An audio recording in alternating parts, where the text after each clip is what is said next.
An amendment to the rule to provide that immediately after the House adopts the rule, it will bring up H.R. 4271, a bill to reauthorize the Violence Against Women Act, or VAWA.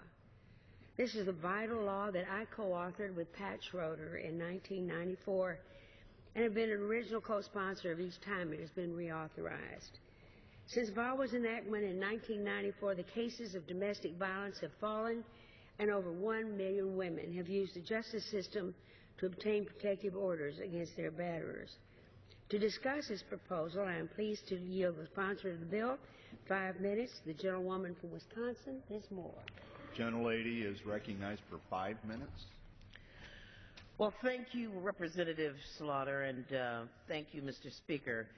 I urge my colleagues to vote no on the previous question to allow us to consider the Violence Against Women's Act.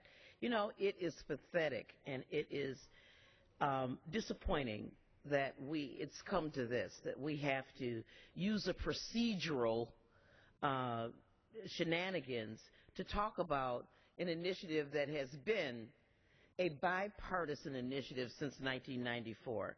The violence against women in this country is not levied against just Democrats, but Republicans as well. Not blacks or whites or Hispanics, but against Native people as well. Not just Christians or Muslims, but Jews and non-religious people, atheists.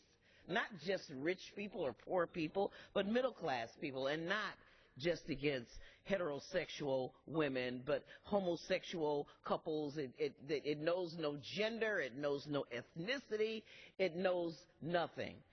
And I'll tell you, violence against women is as American as apple pie.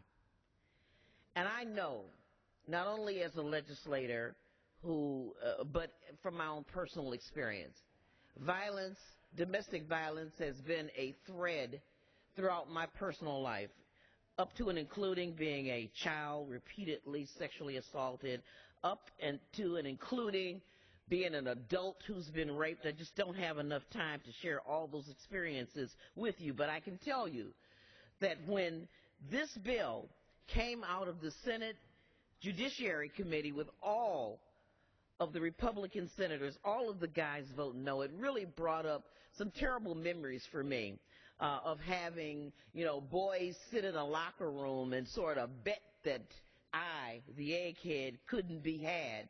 And then the appointed boy, when he saw that I wasn't going to be so willing, completed a date rape and then took my underwear to display it to the rest of the boys. I mean, this is what American women are facing. And I'm so proud to be an author of this amendment because it has been in the past a bipartisan bill, which this bill will strengthen the core programs to support law enforcement, prosecutions, and judicial staff training. It will include new initiatives aimed at preventing domestic violence-related homicides that occur every single day in this country. It would extend authority to protect Native American victims on tribal lands. It would ensure a strong response to insufficient reporting and services for victims of sexual assault.